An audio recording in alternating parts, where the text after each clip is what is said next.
Hi అండి, నమస్తే. నేను మీ Anjali. Welcome back to Anjali cooking. ఈరోజు మన వీడియోలో గోధుమ పిండితో ఒక మంచి టేస్టీ స్వీట్ రెసిపీని షేర్ చేస్తున్నాను. ఈ రెసిపీ అన్నీ మన ఇంట్లో ఉండే ఇంగ్రీడియంట్స్తోనే ప్రిపేర్ చేసుకోవచ్చు. బయట నుండి ఏమీ కొని తేవాల్సిన పని లేదండి. జ్యూసీగా పొరలు పొరలుగా క్రిస్పీగా చాలా బాగుంటాయి. ఇంట్లో వాళ్ళకి ఏదైనా స్పెషల్గా చేసి పెట్టాలి అనుకున్నప్పుడు వెంటనే ఇలా చేసి పెట్టండి. చాలా ఇష్టంగా 1కి 4 తినేస్తారు. మరి ఇక లేట్ చేయకుండా గోధుమ పిండితో స్వీట్ రెసిపీని ఎలా తయారు చేసుకోవచ్చో చూసేయండి. ముందుగా ఒక బౌల్లోకి స్ట్రెయినర్ని తీసుకొని ఆ స్ట్రెయినర్లోకి 2 కప్పుల దాకా గోధుమ పిండిని తీసుకొని జల్లించుకోవాలి. ఈ స్వీట్ని నేను గోధుమ పిండితో చేస్తున్నాను. మీరు కావాలంటే మైదాతో అయినా చేసుకోవచ్చు. మైదా పిండితో చేసినా కూడా చాలా బాగుంటాయి. బట్ మైదా హెల్త్కి మంచిది కాదు కాబట్టి నేను గోధుమ పిండితోనే చేస్తున్నాను. ఇలా 2 కప్పుల పిండిని జల్లించుకున్న తర్వాత స్ట్రెయినర్ని పక్కకు పెట్టేసి నెక్స్ట్ ఇందులో 1/2 టీ స్పూన్ దాకా ఉప్పు వేసుకోండి. అలాగే మనం చేసే ఈ స్వీటు క్రిస్పీగా రావడం కోసం 1 టేబుల్ స్పూన్ ఆయిల్ని వేడి చేసి వేసుకోవాలి. మీరు కావాలంటే నెయ్యి అయినా బటర్ అయినా కూడా వేసుకోవచ్చు. మనం వేసిన ఆయిల్ పిండికి బాగా పట్టేలాగా చేత్తో రబ్ చేస్తూ కలపండి. బాగా కలిపిన తర్వాత 1 కప్పు నీళ్ళను తీసుకొని అవసరానికి తగ్గట్టుగా కొద్దిగా పోసుకుంటూ పిండిని సెమీ సాఫ్ట్గా కలుపుకోవాలి. ఈ పిండిని కలుపుకోవడానికి నాకైతే 1 కప్పు వరకు నీళ్ళైతే పట్టాయండి. ఇలా కొంచెంగా పోసుకొని పిండిని ఇలా ముద్దలా అయ్యేంత వరకు కలుపుకోవాలి. ఇలా కలిపిన తర్వాత ఇప్పుడు పిండి కన్సిస్టెన్సీ అనేది చూపిస్తున్నాను. చూశారు కదా, ఇలా ఉండాలన్నమాట. సో ఇలా పిండిని కలిపిన తర్వాత పైన బౌల్ని కానీ ప్లేట్ని కానీ ఉంచి ఒక 10 నిమిషాల వరకు రెస్ట్ ఇవ్వండి. పిండి సెట్ అయ్యేలోపు మనం స్వీట్కి కావాల్సిన షుగర్ సిరప్ను తయారు చేసుకుందాం. స్టవ్ ఆన్ చేసుకొని స్టవ్ మీద ఒక ప్యాన్ పెట్టి ఈ ప్యాన్లోకి మనం పిండిని ఏ కప్పుతో అయితే తీసుకున్నామో అదే కప్పుతో 1 కప్పు దాకా పంచదారని, సేమ్ అదే కప్పుతో 1 కప్పు దాకా నీళ్ళను తీసుకోవాలి. ఫ్లేమ్ను మీడియం ఫ్లేమ్లో పెట్టి ఈ పంచదారను కరిగించండి. గరిటెతో ఇలా కలుపుతూ ఉన్నామంటే తొందరగా కరుగుతుంది. సో ఇలా కలుపుతూ పంచదారని కరిగించిన తర్వాత నెక్స్ట్ ఇందులోనే 3 లేదా 4 యాలకుల్ని ఇలా దంచేసి వేసుకోండి. మీరు కావాలంటే ఈ స్టేజ్లోనే కొద్దిగా కుంకుమ పువ్వును కూడా వేసుకోవచ్చు. పంచదార ఇలా పూర్తిగా కరిగిన తర్వాత ఒక 2-3 నిమిషాల దాకా మరిగించండి. 2-3 నిమిషాల తర్వాత మనకి కావాల్సిన పాకం అనేది వచ్చిందో లేదో ఒకసారి చెక్ చేసుకుందామండి. కొద్దిగా గరిటెతో తీసి వేళ్ళతో ఇలా పట్టుకొని చూస్తే మనకి చేతికి స్టిక్కీగా అనిపించాలి. అంటే మనం గులాబ్ జామున్ కోసం పాకాన్ని ఎలాగైతే ప్రిపేర్ చేసుకుంటామో అలా రావాలన్నమాట. సో ఇప్పుడు మనకి ఈ స్వీట్ కోసం పర్ఫెక్ట్ పాకం అయితే వచ్చింది. అలాగే ఇక్కడ ఒక టిప్ని షేర్ చేసుకోవాలనుకుంటున్నానండి. ఈ పాకం చల్లారిన తర్వాత కూడా క్రిస్టల్గా అయిపోతుంది. అలా అవ్వకుండా ఉండాలంటే కొద్దిగా నిమ్మరసాన్ని పిండేసుకోండి. పాకం చల్లారిన తర్వాత కూడా సేమ్ ఇలానే ఉంటుంది. స్టవ్ ఆఫ్ చేసి ఇప్పుడు దీనిపైన మూత పెట్టి పక్కకు దించేసేయండి. ఇప్పుడు మనం ముందుగా కలిపి పెట్టిన పిండిని తీసుకొని మరొకసారి బాగా కలపండి. మనం ఈ పిండిని 10 నిమిషాలు పక్కన ఉంచడం వల్ల పిండి సాఫ్ట్గా అవుతుంది. ఇప్పుడు ఈ పిండిలో నుండి కొద్దిగా పిండిని తీసుకుంటూ చిన్న బాల్స్లా డివైడ్ చేయండి. చిన్న బాల్స్లా అంటే మరీ చిన్నవి చేయొద్దండి. మినిమం 5 నుండి 6 బాల్స్ వరకు రావాలి. ఇలా డివైడ్ చేసిన పిండి ముద్దల్ని రౌండ్ షేప్ వచ్చేలాగా చుట్టుకోవాలి. ఇలా రౌండ్ షేప్ వచ్చేలాగా అన్నింటినీ చుట్టుకున్న తర్వాత ఇప్పుడు వీటిని పల్చటి చపాతీలాగా రోల్ చేసుకోవాలి. నెక్స్ట్ ఒక పిండి ముద్దను తీసుకొని మిగిలిన పిండి ముద్దలు ఆరిపోకుండా కవర్ చేసి పక్కన ఉంచండి.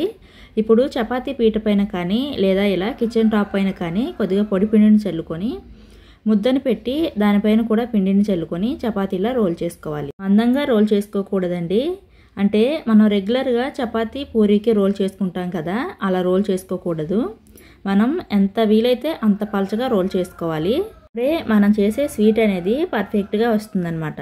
సో ఇలా రోల్ చేసుకోవాలి. సేమ్ ఇదే విధంగా మిగిలిన పిండి ముద్దల్ని కూడా రోల్ చేసుకోవాలి. ఇప్పుడు ఒక చపాతీని తీసుకొని దీనిపైన కొద్దిగా ఆయిల్ని గ్రీస్ చేసుకోవాలి. గ్రీస్ చేసిన తర్వాత పైన కొద్దిగా పొడి పిండిని చల్లుకోవాలి. మళ్ళీ ఒక పల్చటి చపాతీని తీసుకొని మళ్ళీ ఈ చపాతీ పైన కూడా కొద్దిగా ఆయిల్ని అప్లై చేసుకోవాలి. మళ్ళీ పైన పొడి పిండి చల్లుకోవాలి. సేమ్ ఇలానే మనం చేసిన చపాతీలు ఒక్కొక్కటిగా పెట్టుకుంటూ ఆయిల్ని పొడి పిండిని చల్లుకుంటూ మనం చేసిన చపాతీలు అయిపోయేదాకా ఈ ప్రాసెస్ను కంటిన్యూ చేయాలి. సో ఇలా అన్నింటినీ సెట్ చేసుకున్న తర్వాత ఇప్పుడు కొంచెం దగ్గరగా ఇలా రోల్ చేసుకుంటూ గ్యాప్ రాకుండా నిదానంగా ఇలా దగ్గరగా రోల్ చేసుకోవాలి. ఇలా రోల్ చేశాక ఇప్పుడు దీన్ని మనం పీసెస్గా కట్ చేసుకోవాలి. ముందుగా చాక్తో ఎడ్జెస్ని కట్ చేసేసి పక్కకు తీసేయండి. తర్వాత 1 ఇంచు గ్యాప్తో ఇలా కట్ చేసుకోవాలి.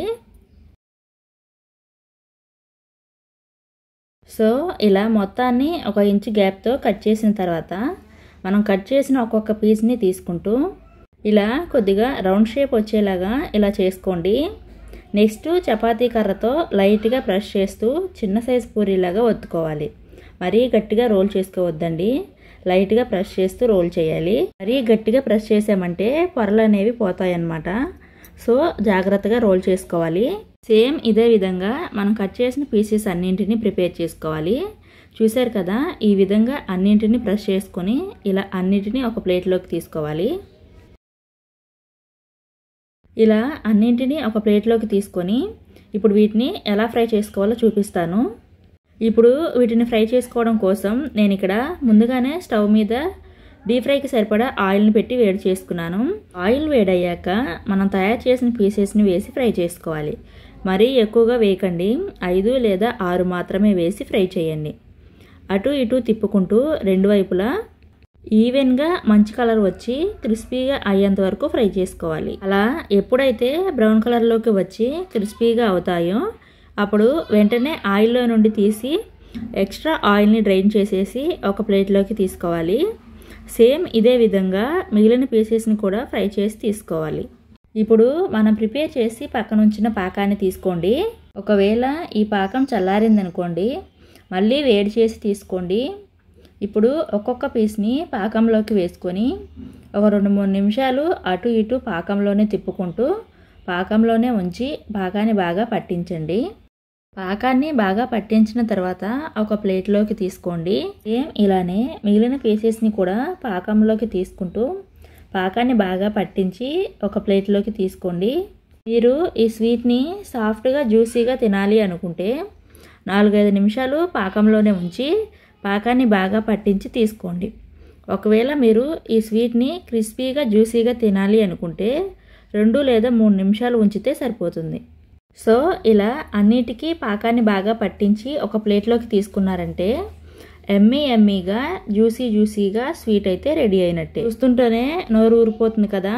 వీటిని ఒకసారి టేస్ట్ చూశారు అంటే ఎన్ని తిన్నా ఇంకా తినాలనిపించేలా ఉంటాయన్నమాట. సో ఇక లేట్ ఎందుకు, మీరు కూడా తప్పకుండా ట్రై చేయండి. ట్రై చేశాక మీ ఫీడ్బ్యాక్ను కామెంట్ రూపంలో తెలియచేయండి. అలాగే ఈ వీడియో నచ్చితే ఒక లైక్ చేసి ఈ వీడియోను మీ ఫ్రెండ్స్ అండ్ ఫ్యామిలీకి షేర్ చేయండి. ఇలాంటి మరెన్నో టేస్టీ రెసిపీస్ కోసం మా ఛానల్ను సబ్స్క్రైబ్ చేసుకోండి. Thank you for watching.